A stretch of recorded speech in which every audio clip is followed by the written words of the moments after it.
Hello, welcome back to my channel. My name is Jodie and I help you change your beliefs so you can change your body, your health and your life. In this video, I want to talk about some of the strategies that you will need to come up with in order to lose weight successfully. So I would recommend coming up with these strategies before you start a diet to lose weight, because that is going to effectively help set you up for success. Losing weight and keeping it off for good, it's not hard on paper, but it is hard in practice because your body is physiologically going to make it hard for you. It wants to keep you the same, and so that is why you need to have some strategies in place to kind of fight against your body. And I don't mean that in a punishing way. That is really important for you to understand. I am very big on promoting your health and working with your body in whatever process you need to go through in order to get the desired outcome that you want, right? So whether that is losing weight or building muscle, body recomposition, whatever,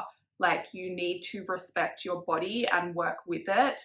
However, your physiology is made to protect you and to keep you where you are. So that is what you kind of have to understand. Through that awareness, you can then know when to kind of fight back against your physiology. The first thing you need to have a strategy for is your hunger.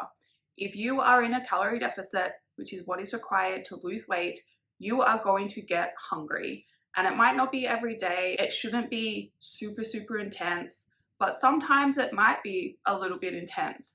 It doesn't mean anything is wrong with you. It doesn't mean that you need to eat. It doesn't mean that you are starving and your metabolism is broken or anything like that. It means your body is working. It means you are not giving your body enough food for what it actually wants.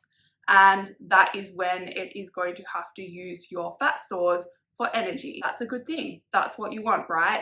And a lot of the time you are going to get hungry because your body is wanting to give that signal to you to go and eat something. It wants you to fix that energy deficit, but you don't actually want to do this. So every time you get hungry, you don't always want to listen to that, right? And again, I am not promoting going and starving yourself at all, but a little bit of hunger doesn't hurt you. It's actually good for you in terms of allowing your digestive system to clean itself out. And some hunger is just gonna come up when you are trying to lose weight. You need to learn how to deal with this. You also need to learn how to recognize when you do need to eat a bit more to mitigate some of that hunger and when to just let it go and distract yourself. The next strategy I would recommend having in place, it isn't essential, but it kind of ties into the first one, and it comes down to food selection, right?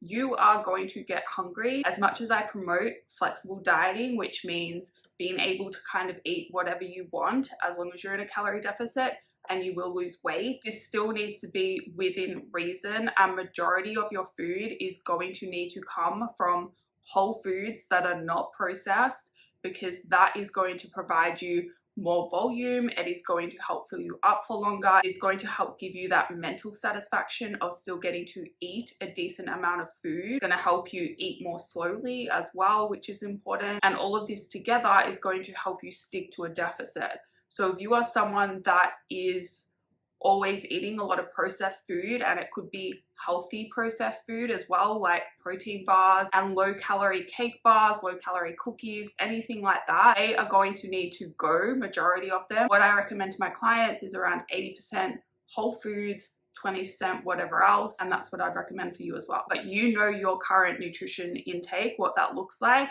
and that's where you need to work out what kind of strategy you should have for this, whether you need to make a lot of adjustments, maybe you don't. So the next strategy I would recommend having in place is kind of the opposite actually, but it is important for the same reason. It's going to help you stick to your deficit. So this strategy is to work out how you are going to include a treat every single day in your calories. You want to make sure it fits.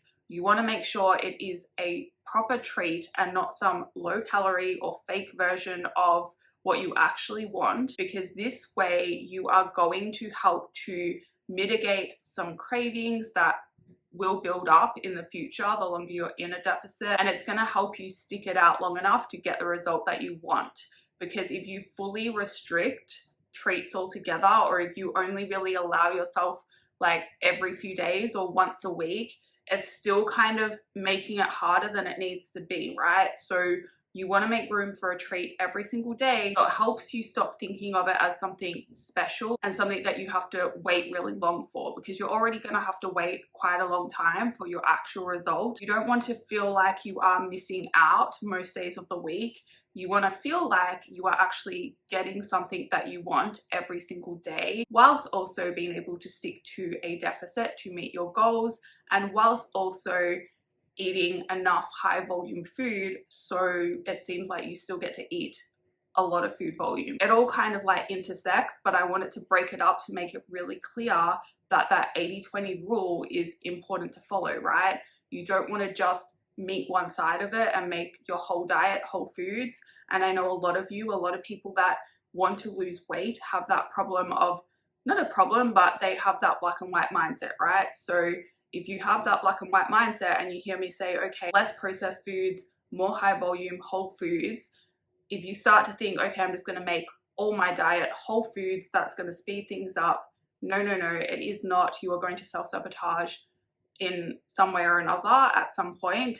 And that is why I want to specify whole foods, yes, 80%, but then you also need to have a treat every single day. Well, that's what I would recommend anyway. Where are you going to fit this? What is this going to look like? You need to start thinking as well, what is my relationship with food like?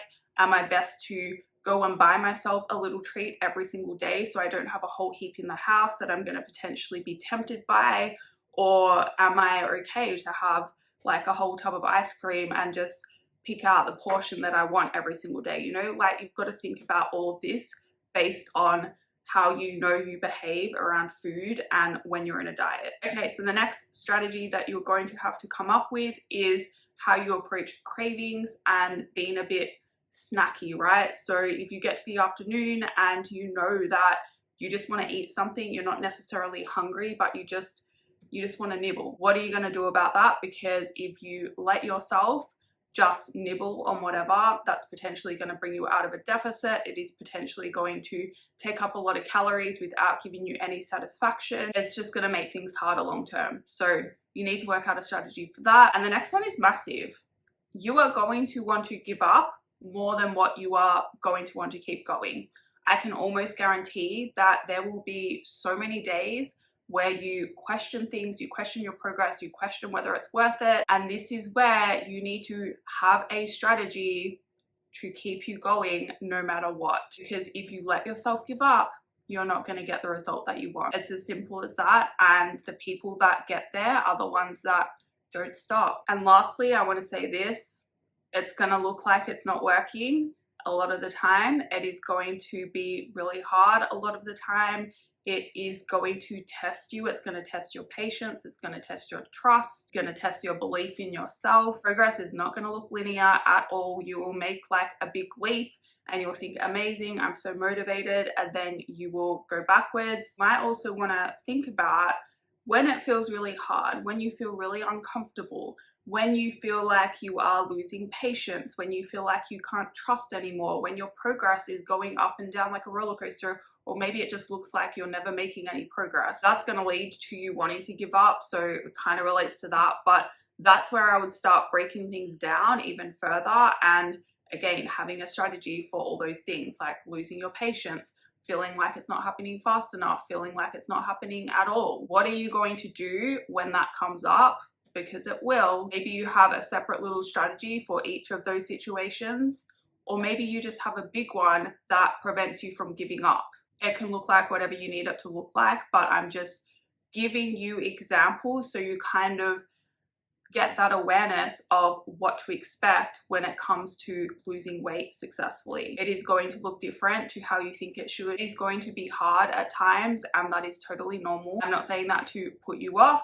It is very achievable. So many of my clients have lost weight successfully and kept it off, but it's not always going to be super easy. It is not going to be textbook, follow a deficit, done. Things will come up, and that's why I made this video, so you can start to think ahead and set yourself up for success. That is all for this video. Thank you for watching. If you liked it, please like it. If you'd like to see more, please subscribe.